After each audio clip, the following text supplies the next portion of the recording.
And we begin tonight taking a live look over a wet and rainy Empower Field here in Denver. We are just about an hour away from Monday night kickoff for the Broncos game against the Boroughless Bengals, and we are hoping it starts on time as some late-day storms are impacting the metro area.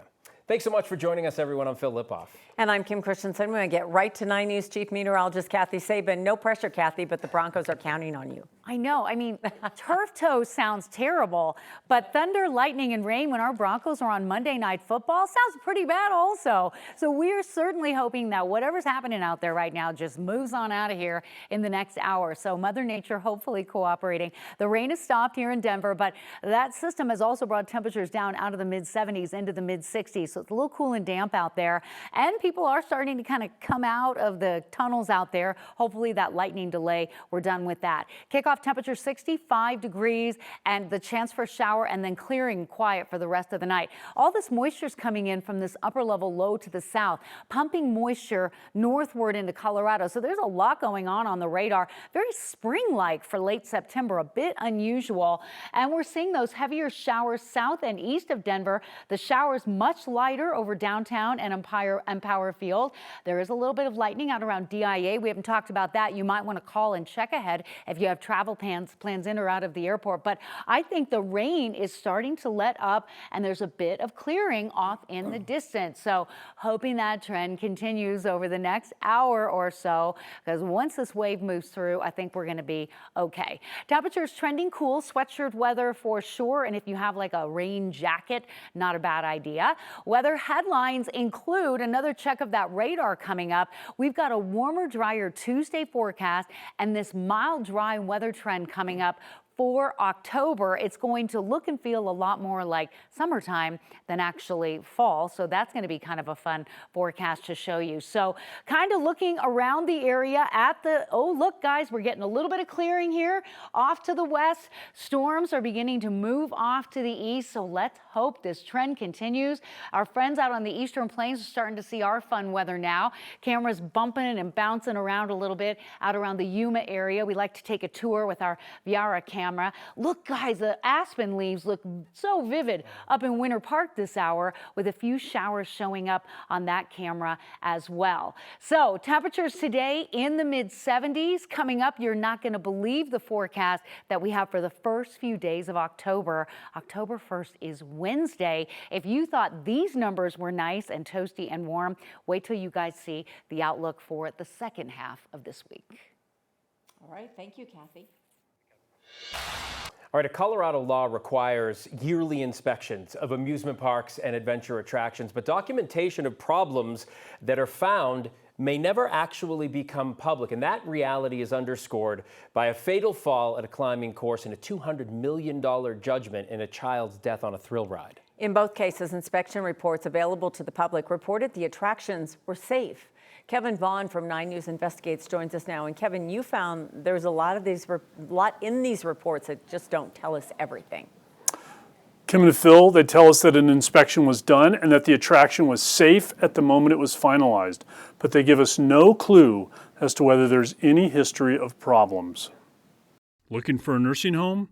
A state website will take you right to a report like this one, where you can find out that at this facility, no one notified one resident's family that she'd fallen and needed an X-ray on her left hip.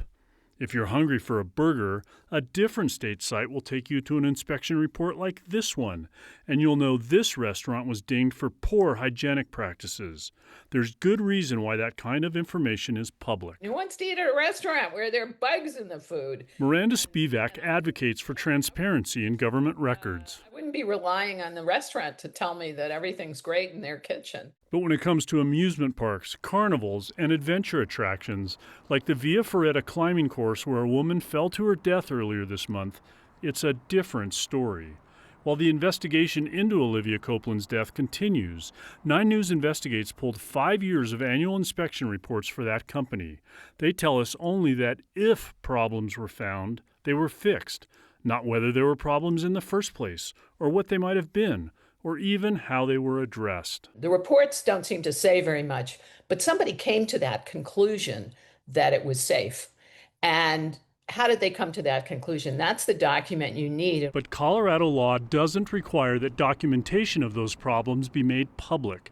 And Spivak, a former Washington Post reporter and editor, says Colorado's regulations aren't that unusual. Really, since the Reagan era and the federal government, there's been a lot of outsourcing of government functions. Public employees still inspect nursing homes and restaurants, but thrill rides are overseen by private inspectors, something Spivak questions. Why exempt this industry? Which, frankly, I think may be more risky to my safety if I get on a broken roller coaster than eating, a food that might give me a brief illness. The Clear Creek County coroner told us today that Copeland died of multiple blunt force injuries suffered in that fall. Idaho Springs police and state and federal investigators are working to determine what went wrong. It's not clear how long those investigations are going to take. Live in the newsroom, Kevin Vaughn, 9 News. Kevin, you bring up a point, a problem, an issue that people are going to be looking at home thinking, all right, well, if the regulation isn't necessarily there, what do I do when next time I go to an amusement park or a restaurant? That's the big question in the amusement park, Phil. If you were taking your family to, say, a zip line, there'd be great if you could go to a place and see how many accidents they've had, how many injuries, that sort of thing. And that doesn't really exist right now. All right, Kevin, thanks so much. The Broncos take center stage for Monday Night Football when they face off against the Bengals in about an hour. And we're looking to shake off back-to-back second defeats in the second half. And hopefully there's enough effort for all 4 quarters that they come out with a win. We'll just say we're working the gremlins out, the bugs Yes. out in the beginning of the season. Some good news for Denver. The Bengals will be without star quarterback Joe Burrow. I want to get right out to Empower Field where Scotty Gange and Broncos insider Mike Kliss are standing by. And guys, I have to believe, I keep saying the Burrow-less Bengals, I have to believe that is got to be something that's going to make a difference tonight. Oh, absolutely, 100%. Mike, I actually think that this really does help the Denver Broncos, and the fact that, yes, Joe Burrow is out. The Broncos are 1-2. They've had these 2 horrible losses. Jake Browning is in. The Broncos are home. It seems like everything worked out for Denver when they're in a bit of a rut. Almost sounds like a trap, doesn't it? You're right. With Burrow out, the Broncos have to win. And they had gut punch, back to back. Now they're at home. They got the Monday night crowd. It should be a nervous crowd because they need a win here. And let's see what they do. The defense has to really confuse Jake Browning, the backup. He's an experienced backup. And then Bo has to play turnoverless ball. Yeah, we're going to talk more about Bo Nix later at 9 News and the 5 o'clock sportscast because there's so much of what he can do, what he should do, what this offense has been lacking on. But, Mike, we know for sure right now that it's a gorgeous night for football. We were all kind of worried, sitting on our hands, thinking, oh, my gosh, is this game going to start at 9 o'clock? But we will get to have football, hopefully on time tonight. Yeah, right now they got the clock ticking down right at 6:15. Yep. There's supposed to be another cell coming in, but not with near the lightning strikes they had before. I heard that they had 102 lightning strikes within an 8-mile radius about an hour ago. Mike Kliss, our 9 News Broncos insider / meteorologist. We'll send it back to you guys in studio. Deep insider. Yeah. Well, safety first. That's right. And let's hope for no Sunday night football game that goes into overtime and ends in a tie.